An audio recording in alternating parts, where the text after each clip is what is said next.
నమస్తే, welcome to Telugu రాజ్యం. ప్రస్తుతం మనతో పాటు ఉన్నారు అనలిస్ట్ భరద్వాజ గారు ఉన్నారు. సార్ నమస్తే. నమస్తే అండి. సార్, ముఖ్యంగా రీసెంట్గా తానా కాన్ఫరెన్స్లో నటుడు రాజేంద్ర ప్రసాద్ చేసిన వ్యాఖ్యలు ఎలా చూడొచ్చు సార్? రాజేంద్ర ప్రసాద్ అంటే అక్కడ ప్రధానంగా ఆయన మాట్లాడింది ఏముందండి, కాంట్రవర్సీస్ ఏం మాట్లాడలేదు. తన గురించి తను చెప్పుకున్నాడు. తన గురించి, తన నటనా ప్రస్థానం గురించి. అంటే ఈ మధ్యకాలంలో వేదికల మీద ఆయన మాట్లాడేటప్పుడు కొంచెం గందరగోళం జరగటము, ఆయన మాట్లాడే ధోరణిలో కాంట్రవర్సీస్ అవ్వటము మనం చూసాం. అంటే ఆయన వ్యక్తుల్ని సంబోధించేటప్పుడు కూడా సింగులర్లో వెళ్ళటము, వాడు వీడు అనటము, ఇలాంటివన్నీ చేస్తూ వచ్చాడు.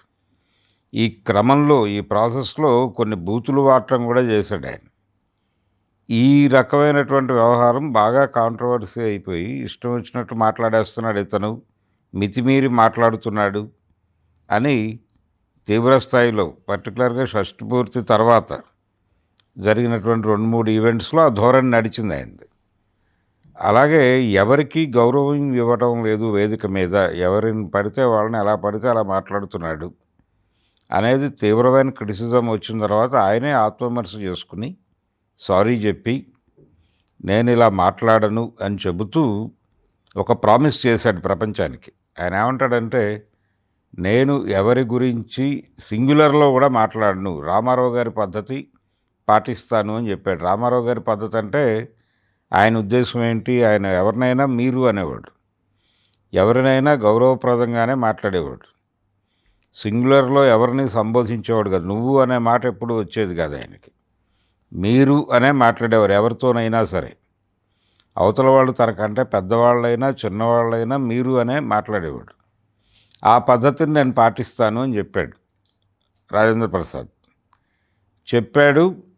అయితే ఆయన తర్వాత దొరికిన పెద్ద వేదిక ఇదే, తానా వేదిక ఆయనకు దొరికిన పెద్ద వేదిక. ఆ వేదిక మీద ఆ స్థాయిలో మాట్లాడలేదు. కానీ అంటే జనరల్గా ఆయన మాట్లాడేటప్పుడు కొంచెం అవతల వాళ్ళ ప్రైవసీలోకి వెళ్ళిపోయి మాట్లాడతాడు. వీడు మనోడే అని మాట్లాడతాడు. ఆ వీడు మనోడే ఇలాంటివి కొంచెం ఇబ్బంది పెడతాయి.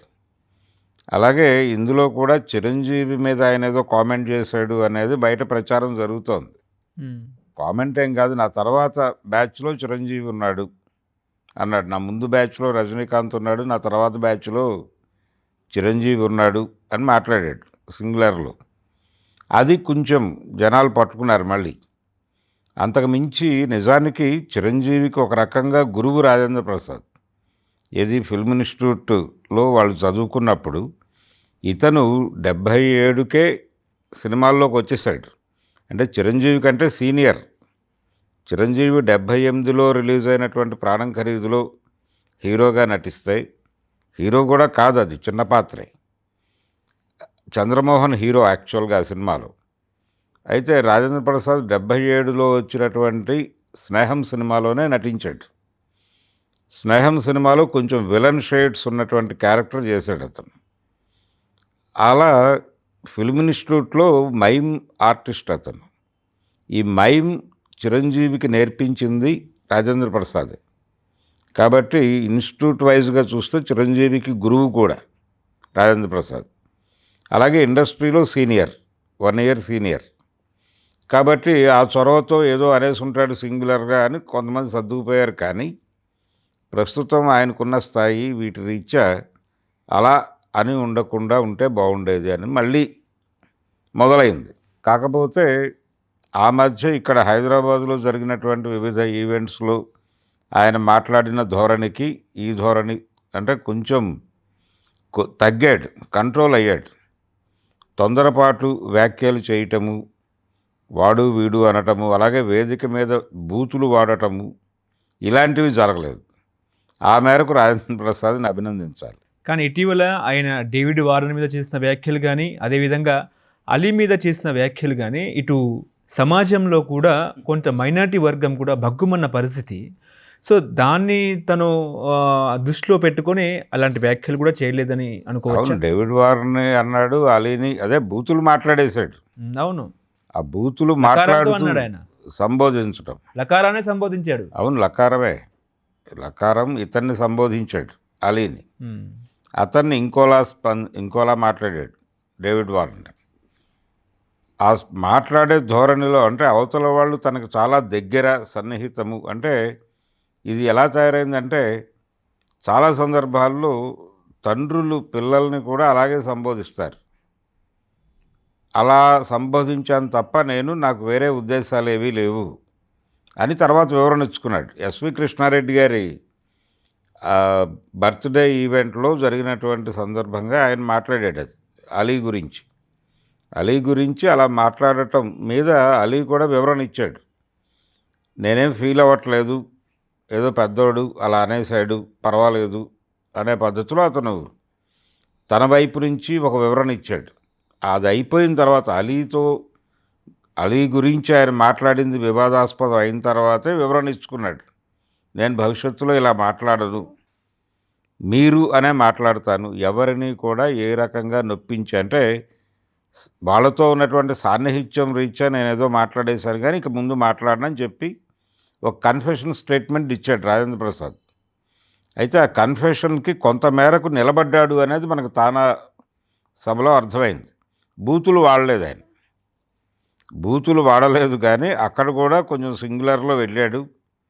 అలాగే కొంచెం జోష్ రావాలి అన్నాడు, ఏలలేసాడు, గొడవ చేశాడు. ఇవన్నీ జరిగినాయి. ఇవన్నీ తప్పేం కాదు. కాకపోతే ఇదే చిరంజీవి గురించి ఆయన మాట్లాడిన దాన్ని కొంచెం ఎలివేట్ చేసి మాట్లాడే ప్రయత్నం చేస్తున్నాడు ట్రోలర్స్. అది కూడా అక్కర్లేదు. నిజానికి రాజేంద్ర ప్రసాద్ని అలీతో జరిగిన ఘర్షణ సందర్భంగా ఆయన కొంచెం ప్రికాషనరీగా వ్యవహరిస్తున్నాడు అనడానికి తానా ఉదాహరణగా చెప్పుకొని క్షమించి వదిలిపెట్టేయచ్చు ఇంకా. ఓకే. కానీ సినిమా ఇండస్ట్రీలో అగ్ర హీరోగా పేరుగాంచిన రాజేంద్ర ప్రసాద్ అంటే బూతులు వాడకముందు, బూతులు వాడిన తర్వాత సొసైటీ ఈ రకంగా మళ్ళీ పుషప్ చేస్తుందా అని దృష్టిలో పెట్టుకుని ఇలా తగ్గాడు అనుకోవచ్చా? అంటే తగ్గుతాను అని ఆల్రెడీ కన్ఫ్యూస్ అయ్యాడు ఆయన. ఆయనకు దొరికిన అవకాశం అది, తానా మీటింగ్ అనేది ఆయనకు దొరికిన అవకాశం. ఇంకొంచెం గౌరవప్రదంగా వాడుకుని ఉండొచ్చు. అక్కడ కూడా ఏడి మా అన్నయ్య వీడు ఇక్కడే ఉంటాడు అని మురళీమోహన్ గురించి మాట్లాడాడు. అలాగే మొదటి నుంచి తనకు అమెరికాలో సాన్నిహిత్యంగా ఉన్నటువంటి ఒక మిత్రుడు ఉన్నాడు, అతని గురించి కూడా ఒక మాట తూలే పరిస్థితి వచ్చింది. ఆగాడు, కంట్రోల్ చేసుకున్నాడు. అర్థమైంది ఆయనకి మనం నోరు జారితే ఇమ్మీడియట్గా మీడియా మన మీద పడిపోతుంది అనేటువంటి ఒక భయం కనిపించింది. అది చాలు. ఆ కాన్షియస్నెస్ ఉంటే చాలు ఆయనకి, ఆ కాషన్లో ఉంటే చాలు. అంతకు మించి అంటే ఇంకా గౌరవప్రదంగా మాట్లాడచ్చు ఆయన. కాకపోతే అంటే తను కామెడీ హీరో అనేటువంటి ఒక ఇమేజ్ ఉంది తనకి.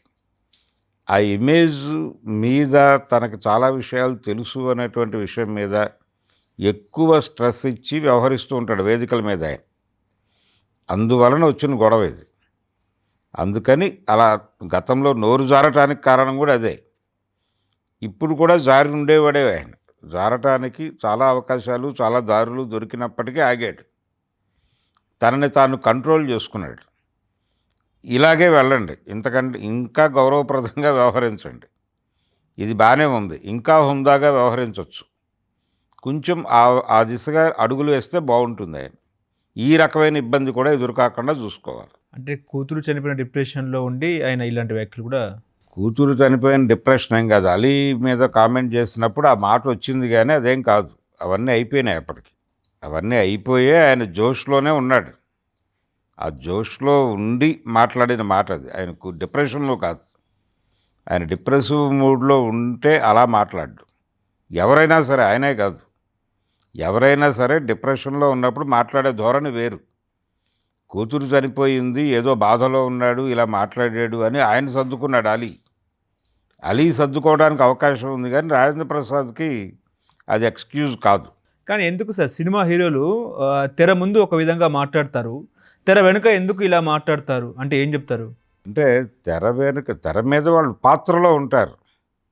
ఆ పాత్ర ఎలా బిహేవ్ చేస్తుందని రైటర్ అనుకుంటాడో వీళ్ళు అలా బిహేవ్ చేయాలి దానిలో. అంత మాత్రం చేత బయట కూడా అలాగే ఉండాలని ఏముంది? బయట వాళ్ళు ఒరిజినల్గా ఉంటారు, అలా ఉండటం కరెక్టే. అంటే ఇప్పుడు తెర మీద పాత్ర, ఒక పౌరాణిక పాత్రలు రెగ్యులర్గా వేసే నటుడు బయట జీవితంలో కూడా అలా ఉండడు కదా. బయట జీవితంలో తారేమిటో అలా ఉంటాడు, వేదిక మీద అలా ఉంటాడు. వేదిక మీద కావచ్చు, లేకపోతే తెర మీద కావచ్చు. తెర మీద వాళ్ళు వేసే పాత్రల్ని చూస్తాం మనం. ఇప్పుడు తెర మీద రేపులు చేసేటువంటి రెగ్యులర్గా రేపుల్ క్యారెక్టర్లు చేసేవాళ్ళు కొంతమంది ఉండేవాళ్ళు పాత రోజుల్లో. చలపతిరావు గారు, మాదాల రంగారావుకి కూడా ఆ పేరు ఉండేది. ఆయనకు కూడా 2-3 సినిమాల్లో అలాంటి అవకాశాలు రిపీటెడ్గా వచ్చినాయి. కాబట్టి అంత మాత్రం చేత వాళ్ళ తెర బయట జీవితం అదే అని అనలేం కదా. అంతే ఇది కూడా. ఓకే. సో ఇప్పటికి కూడా రాజేంద్ర ప్రసాద్ తగ్గాడు, మొత్తానికి తగ్గాడు కానీ తగ్గాల్సినంత తగ్గలేదు, ఇంకా తగ్గాలి. ఆ ఎఫెక్ట్ ఇక్కడ కనిపించింది అంటారు, అంతేనా? అంటే అలీ వివాదం తాలూకా ఎఫెక్టు అది నేను తగ్గాను అని చెప్పుకోవడానికి ఒక అవకాశంగా తానా సభ ఉపయోగపడింది.